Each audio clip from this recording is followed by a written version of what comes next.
Good morning.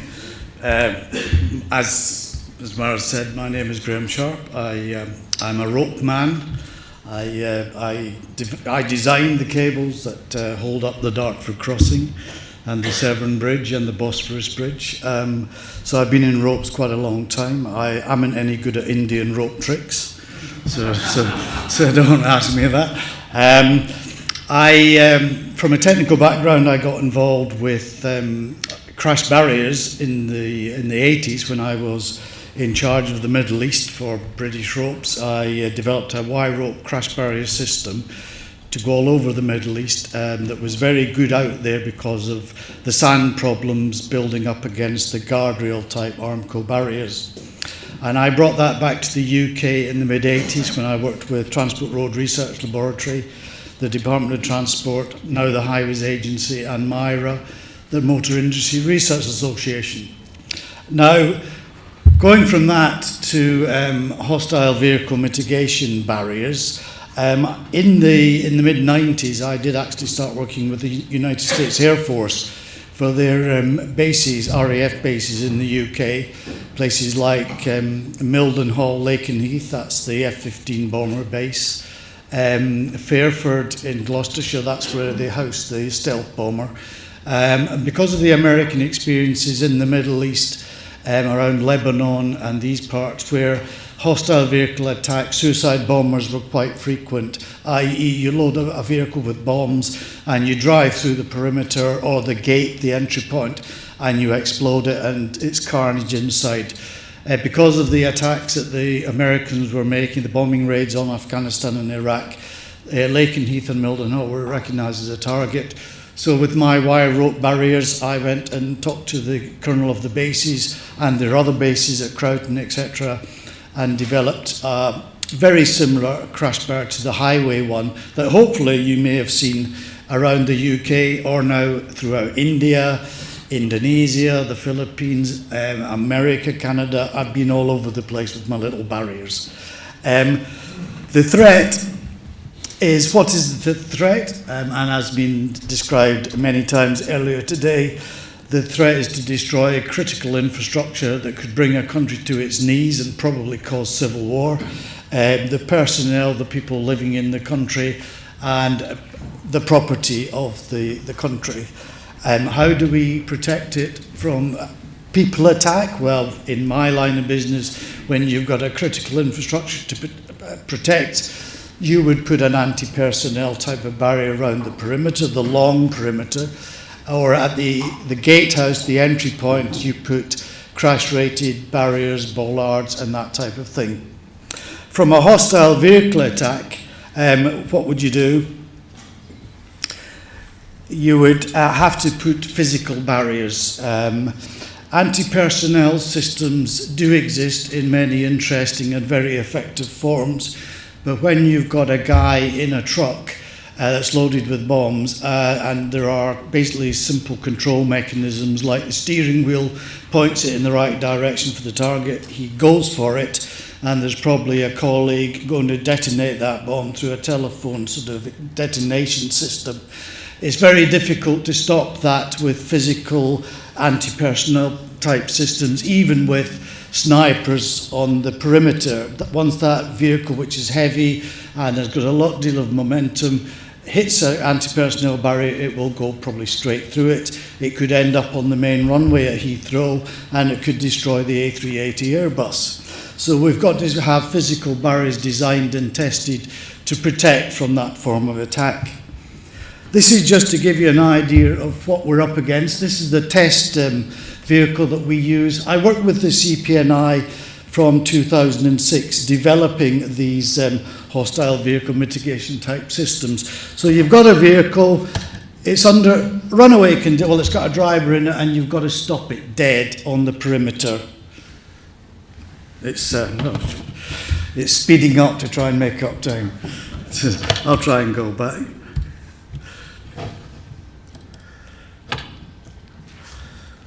So this is actually testing a bollard. It's a large steel cylindrical system embedded in concrete. That vehicle is travelling at 50 miles an hour. It's hitting it at 90 degrees and it weighs 7.5 tons.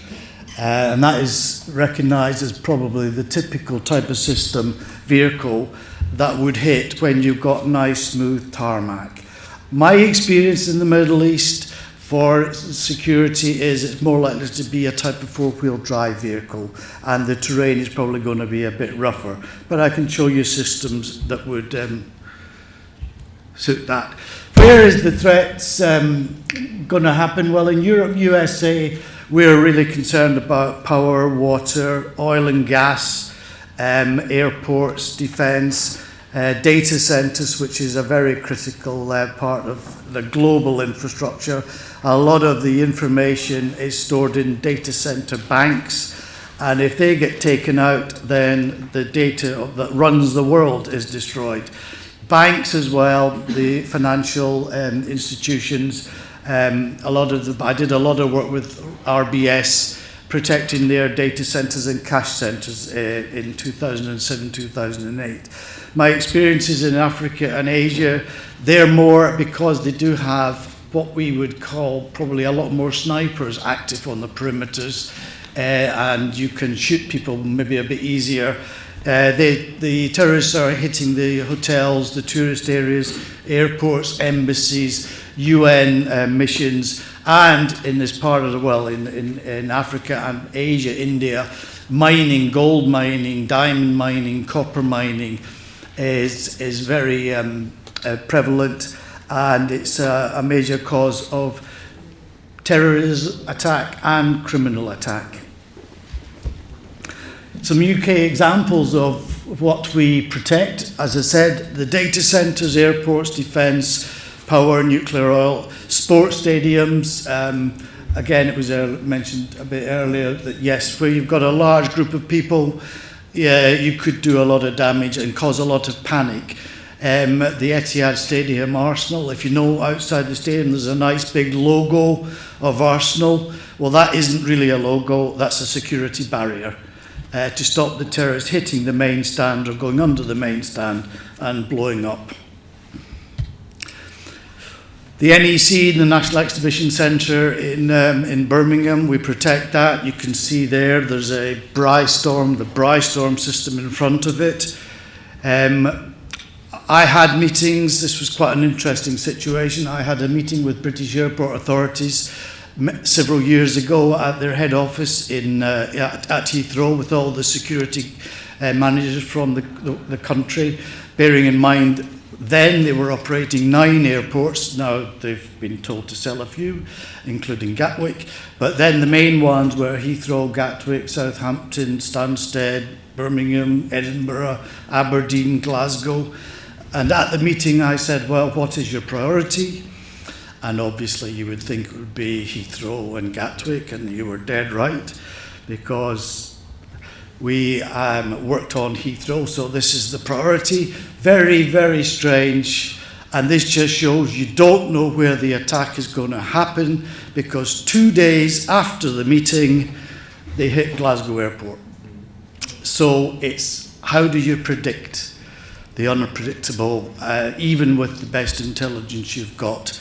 They were actually, I believe, they were heading for the NATO air defence systems at Prestwick when they diverted to Glasgow Airport. So they are pretty unpredictable people you're dealing with anyway. Attacks, you've mentioned a few of them here. Just a few. I have actually stayed at the Marriott Hotel in Islamabad. Luckily, it was before it was blown up. British Embassy in Istanbul was attacked.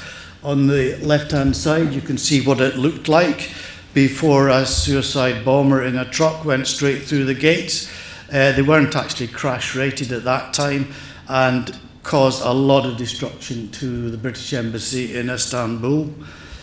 Colombo Airport in Sri Lanka, that was devastated with an attack, not Al-Qaeda, but as somebody already mentioned, there are more than one terrorist cell trying to destroy the fabric of civilization around the world. Algeria, quite a recent one, it was attacked, and unfortunately many people were killed there.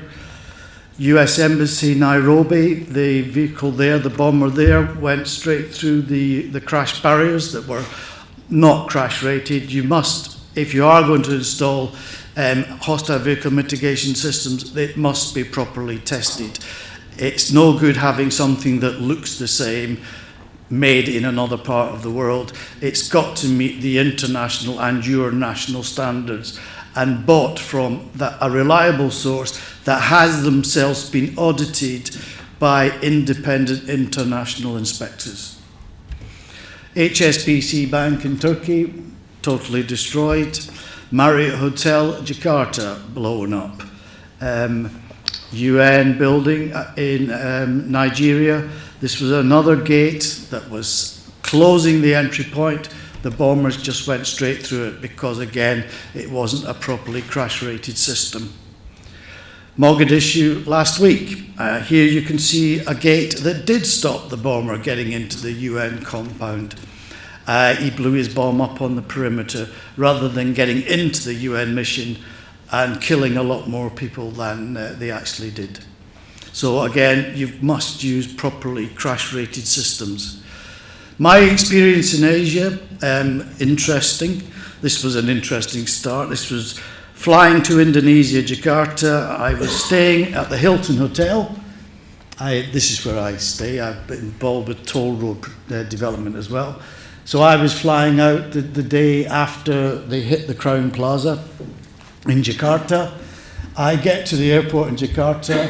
I get a taxi. I say to the taxi driver, Hilton, please, as you do. I've watched the adverts. Take me to the Hilton. And so he's a bit reluctant, a bit confused. Anyway, he took me to the Hilton. I get to the Hilton. It is the Hilton. I've been there before. I go check in 2 o'clock on a Saturday morning, go to my room, go to bed. I flick the name on the television on in the morning. Welcome to the Sultan, Mr. Graham Sharp. And I thought, oh shit, I'm in the wrong hotel.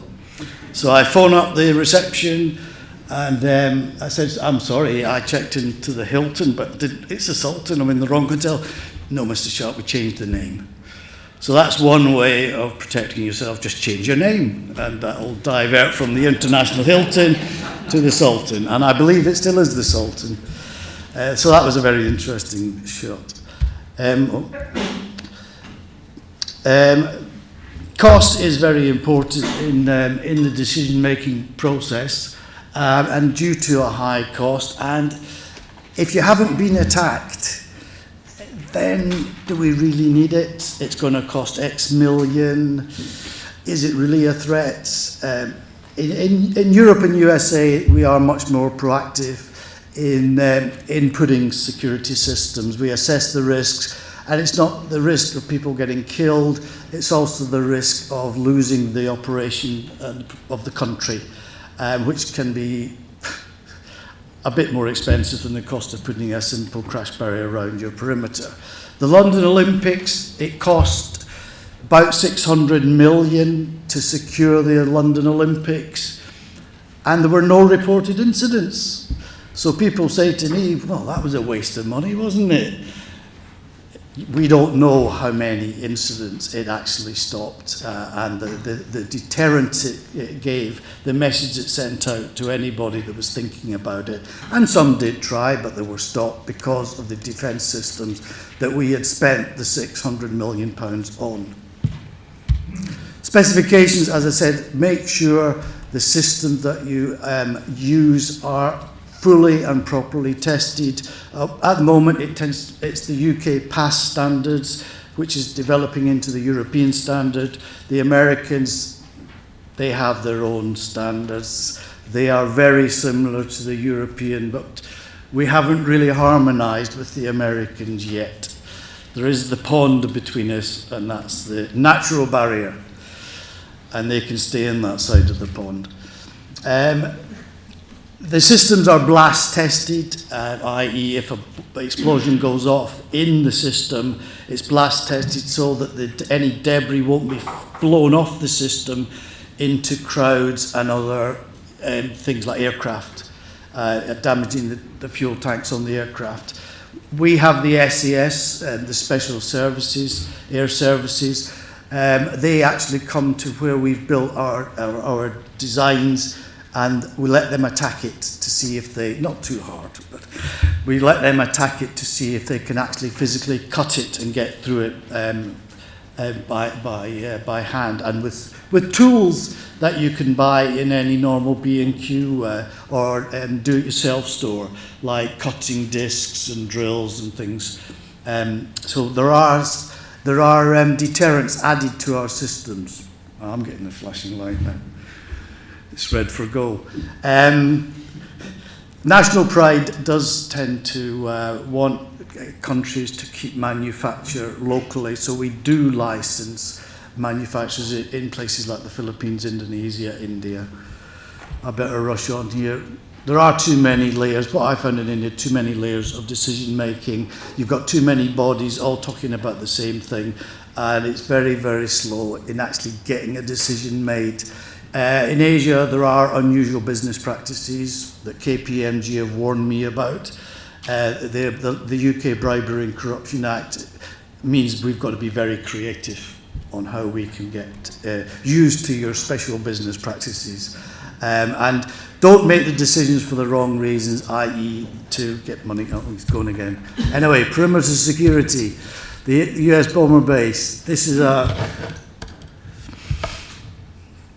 the highway crash barrier that developed into the Bryce Storm system. Wire ropes are very strong. You will not break through them. They absorb enormous amounts of energy and they will capture and control and redirect the vehicle. This is a TRL, Transport Research Laboratory. This is a 40 mile an hour, head-on impact, 90 degrees. You're on the perimeter of something. There's a suicide bomber in there, and you want to stop him on the perimeter. As you can see, there's not much debris coming off it.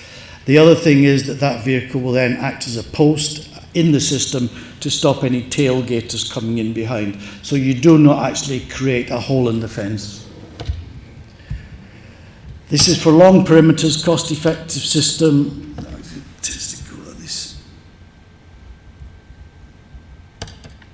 No, that was a long perimeter fence, I'll speed up. This is just a long perimeter integrated anti-personnel in it. This is the crash test. This is the SUV, sports utility vehicle, 2.5 tons, travelling at 50 miles an hour. The system is very cost effective compared to other high strength hostile vehicles, physical barriers. Just to show you this one again, people like it. The bollard, once the vehicle is removed, that bollard is standing perpendicular, straight, undamaged. It is not a telescopic bollard, that is fixed in the ground.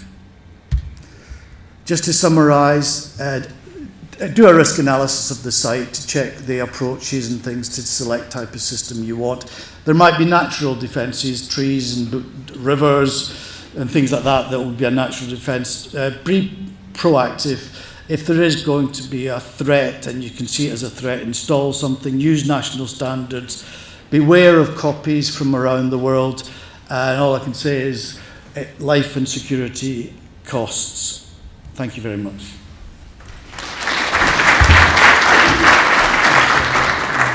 Thank you, Mr. Sharp. I don't need to say anything on that. Those very dramatic images speak for themselves on the need for protection. Our final speaker is Mr. Hibbert, who is the Chief Resilience Officer, Dark Star. Talking for 2 minutes. I'm changing from Microsoft to Mac. Right, you do that. So it gives me more time to make his introduction. He served 12 years in the UK forces, specializing in installation and asset protection. He has had various specialist assignments, including in surveillance units, both at the regional and the national level. He is an or he perhaps still is now, a member of the UK police force. And he's been involved in operational covert investigations into serious and organized crime. And that's very powerful credentials, and he's going to speak on the alchemy of resilience. No.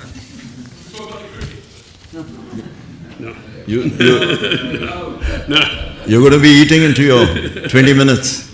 Well, we can talk 20 minutes about the cricket. And then I'll have intro. So 5 minutes gone. You have 15 minutes now. I need to put it on the first one.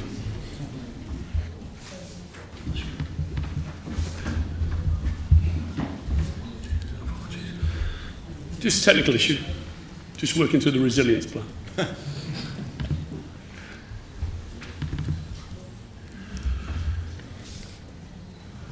There we go. Hello, everybody. I'm coming down to the graveyard shift, so I've got to keep you awake now. I'm going to talk about the alchemy of resilience. Everything that everybody who's preceded me has talked about has been about focusing on risk and putting it down into smaller areas. What I'm looking at is how things change. Now they change so quickly that we need to prepare for the unknown. Something that Darwin said, not the strongest, it's not the most intelligent, it's the one that responds quickly and most responsive to change.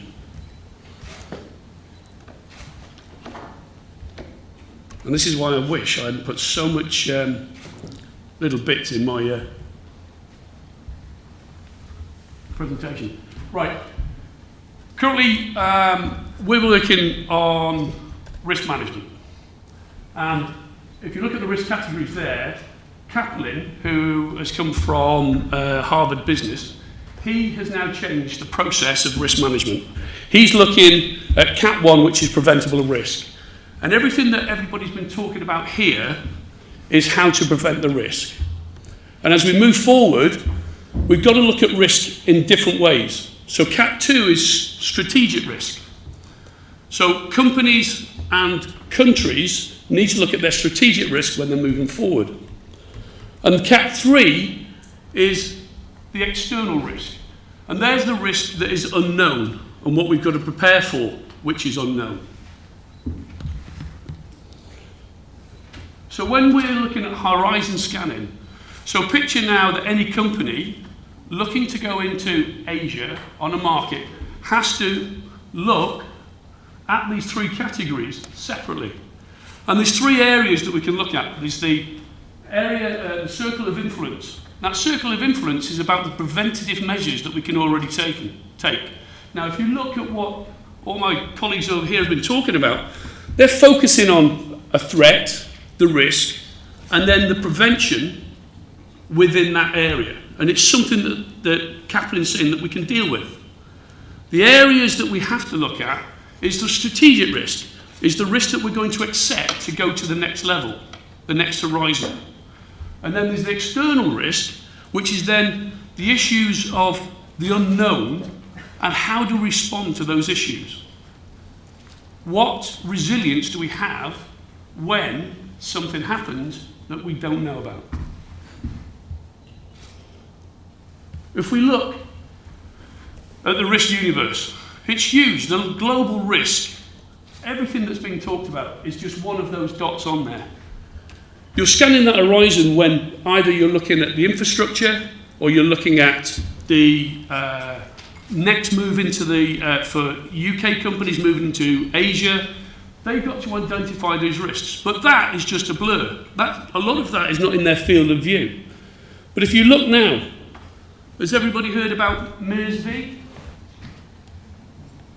Middle East Respiratory Syndrome Virus, which is already starting to develop within Saudi Arabia and the Middle East, and it's now a form of concern.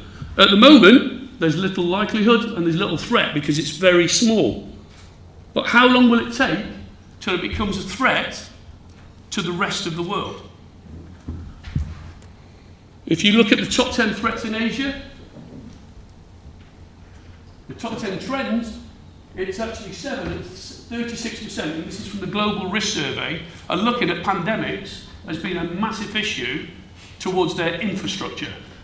If you look over on the top 10 threats, at 5 and 8 is counter-terrorism or terrorism action or security issues.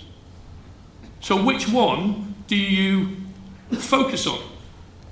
And I think that's where we're talking now about critical activities.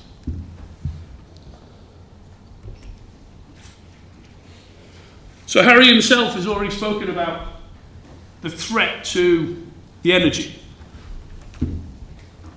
We're also talking about threat to, the National Security Advisor is talking about threat to energy security, food security, technology, social cohesion. And all these issues and all these risks are building and building, but where do they come on your risk assessment? What do you focus on? Because they're huge.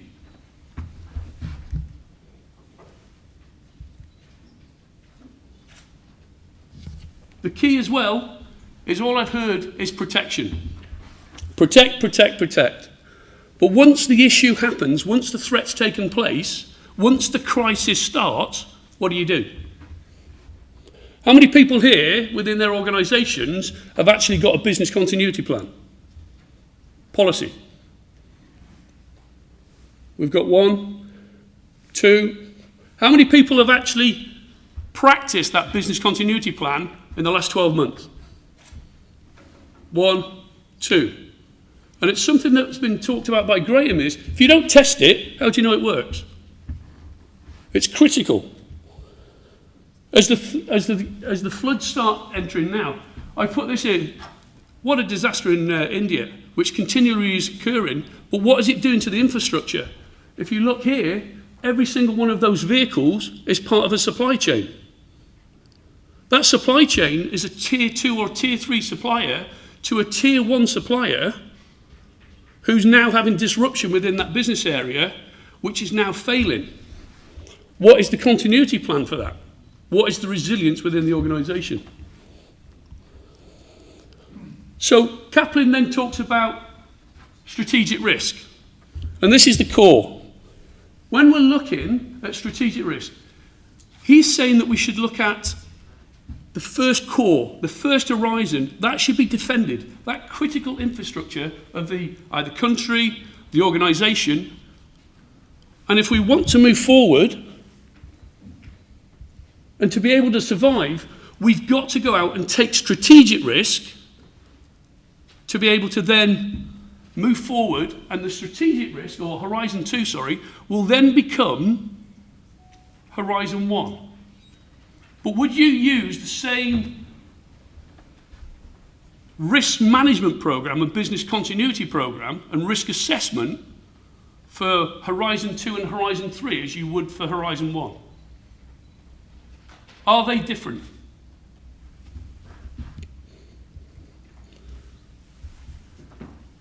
So this then brings us down to the critical activities.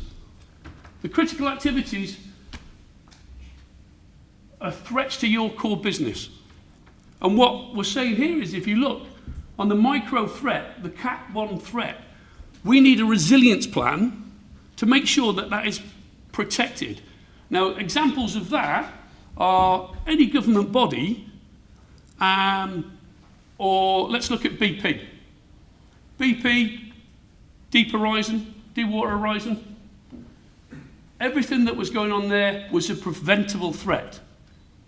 But they failed to follow their policies and processes and test them, which then caused them $32 billion, sorry. And how bad was that on their brand reputation? When we're looking at threats and the critical activities, and we now look at the circles of concern, which is the macro threat, how do we ensure that the people who are in our supply chain actually have the continuity and the resilience that we have ourselves and our suppliers? What Kaplan's saying, again, is that we need to treat these risks separately as well. And if you look at organisations, if it's preventable, it comes out at the end of an interview, at the end of an inquiry. How many governments have now fallen foul to saying this was preventable. You could have seen it. The Mendes shooting for the Metropolitan Police in London. $32 million pounds later, 5 inquiries. They stated that this could have been prevented. But the signals and noises that were being fulfilled and all coming out weren't taken. We'd had UK bombings, we'd had UK suicide bombers going to Israel, we'd had a suicide bomber on a plane flying from Paris over to New York. We had people setting up in Beeston. There was something like 12 targets already being looked at, yet nothing was actually carried forward. Those signals and noises, the UK actually reduced their threat assessment 7 days prior to the 7/7 bombings. When we're looking at strategic risk, that strategic risk is about probability. We've got to, if we're looking to take that step and take that risk, we've got to look at the probability of it occurring and how do we reduce that probability. External, again, we're looking at impact. We know it's going to happen at some point, but what do we have in our arsenal to defend the core business against any external threat? And there's lots and lots of those we could talk about, and has been talked about.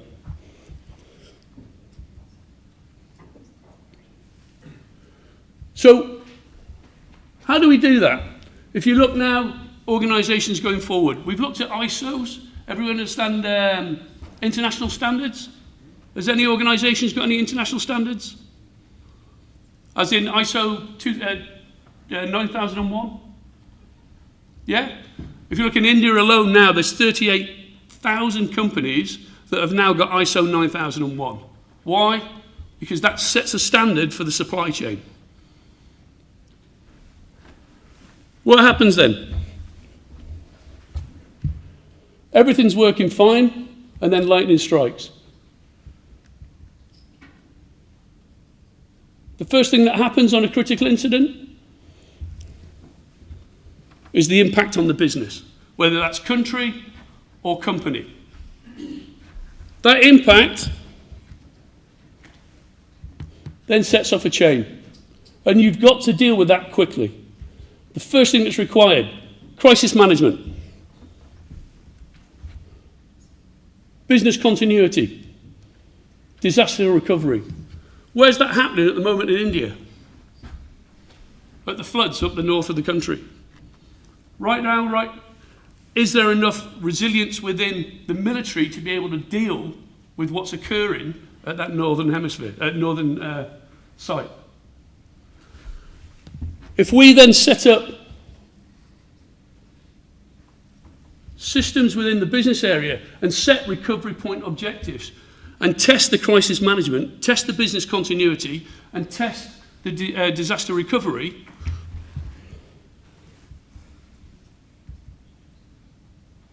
we then reduce the disruption, reduce the impact of the event. More importantly, for companies, they're looking at loss of revenue and reduction of share prices. And that's, again, we can look at BP and numerous organisations that are failing on that.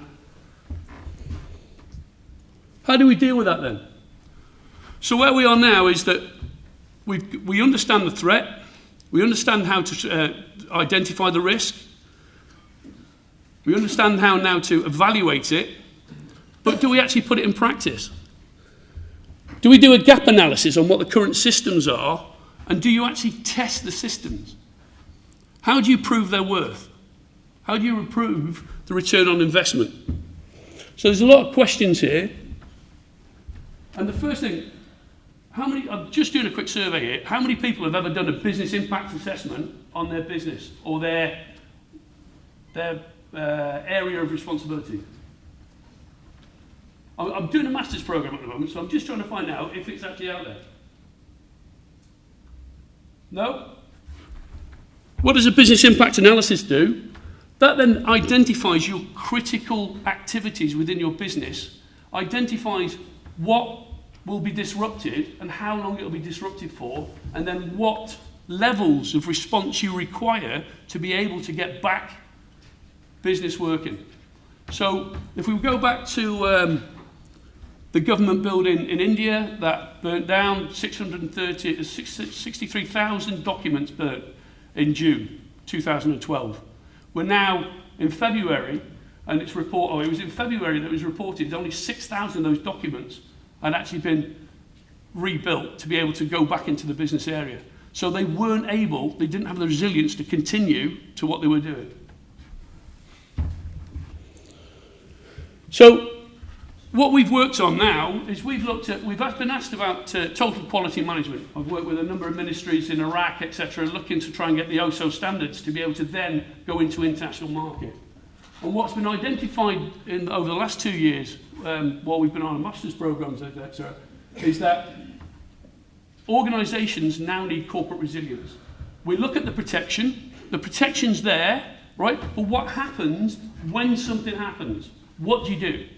How do you respond? So we're looking now to actually make that from a negative to a positive. Because if you look at the supply chain, where the suppliers and the purchasers need to come together is to identify how they're going to work together to eliminate the disruptions within the supply chain. Something that was discussed throughout today as well is that different cultures have different things. So different standards mean different things to different people. And what we're looking at is to customise. And we customise the solutions to fit the market, fit the individuals, and fit the organisations. And more importantly, they're co-created. It's not just the subject matter expert coming in. It's working with the key stakeholders within either the national infrastructure or the local infrastructure or company level to make sure it's the solution that they want and that they work to. Key to this is as well that it's certified and accredited. What's that mean? It means it gives them competitive advantage after everything's happened. So they go through the process, they're now proving that they have their worth and their standard, and that they're certified for when they're going for tender. And for when a purchaser comes and sees them, this is fantastic because it means they've already reached the levels on their assessment processes. And one of the things that can work here is corporate social responsibility. Key suppliers are now going into India, we've been working in Africa, Central America, etc. But going into the local suppliers and setting up their infrastructure to the standards, international standards, to allow them to work within the supply chain. That supply chain then, for the tier one supplier, that reduces their risk while also sorting out the infrastructure within the country, and then that gives back to the countries that they're working in. So you have a localization planning, something that we've worked on down in Africa, in Tanzania, in Zambia, and in Central America. And it's worked really well because the supply chain becomes stronger and the disruption becomes less. Externally tested and verified, which is critical. Old Staines, when I was in the military, if it's not tested, it's not done. If you don't test the facility and don't test the process, how do you know it works? And the only time you know it works is when after the incident has occurred. And it needs to be that it's tested externally because you have what's called groupthink. So everybody goes, yeah, it's fine, it all works great. But unless somebody else comes in and talks to you and shows you and demonstrates and evidences to you that it is failing, how do you improve? The key to this as well is lessons learned. If an action happens or an incident happens, you have to learn from that lesson. You have to take that risk, but what do you learn from it? This process takes it through. And where we're looking as well is that taking organisations and countries to be able to have them a competitive advantage. India's versus China, UK versus America. I've worked in the Middle East. We're always fighting against either the Americans or the Australians in the education world to see who's the better standard. And the next thing is return on investment, and something that Graham said there. 600 million If it never goes wrong, how do you prove it's gone right? How do you evaluate and understand the return on investment? Using what we call the Kirkpatrick's levels of evaluation, we can prove statistically that what the exercises have done has actually increased your performance. And it can also look where you're actually, you can manage your business area. Because if you can do it with 6 or 7, and you've currently got 10 or 11 doing it, why can't you reduce your costs on that if you can do it in that series? So we're working quite closely now with accredited and approving bodies, with IQ, and Ray Clark's over there, the MD of that, where we're looking now, and what we've understood through all our global work is that we need to focus on customizing these systems to be able to work with the individuals and the companies that we're working for.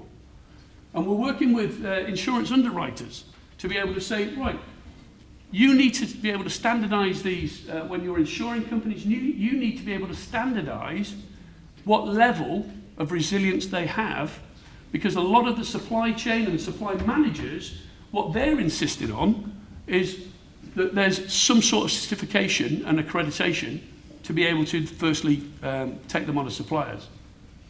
So we're working using the ISO models at the moment, but something was pointed out that we can't use. The Americans have different systems, the Australians have different systems, Central America have different systems, etc.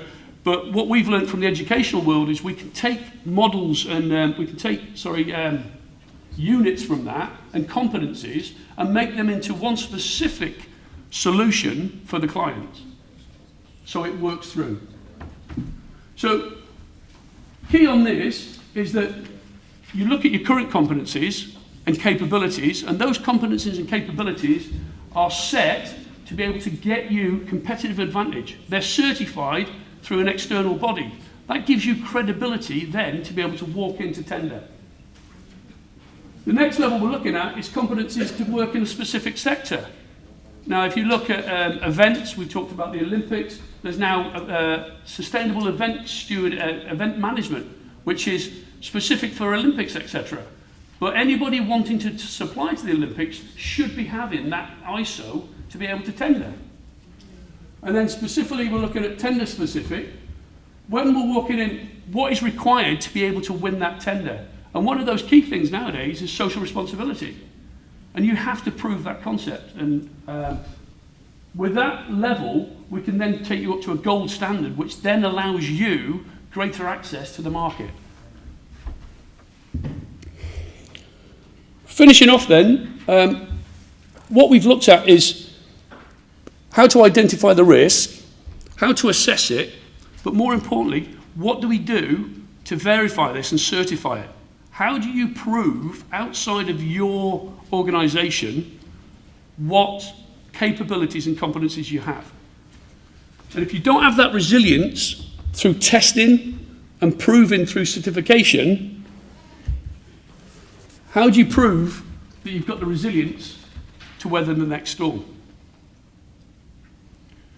That's the end of the question. Am I in time? I was rushing. But what I would just like to say is we're just finishing off through our Indian partners and Darkstar, etc. We're currently doing a thesis, myself and John Butterfield over there, and we're just trying to identify, to break down these barriers through some research on what are the perceptions of the supply chains. Because what we need to know is, the UK over here, we've identified, they have to have the Bribery Act, they have to do A, B and C. India, say we're going into that market, what does the supplier need, right? And once we can get that data, we can identify what the threats are to that supply chain, and then we can educate both sides to be able to merge correctly. So what we're asking for is, if anybody's interested and could come and work with us on this, we're down at Darkstar, if you could come and speak to us, and we're looking to get sort of data sources from individuals, just doing an online research program for us. Is anybody interested? Don't come at once. Okay, thank you very much.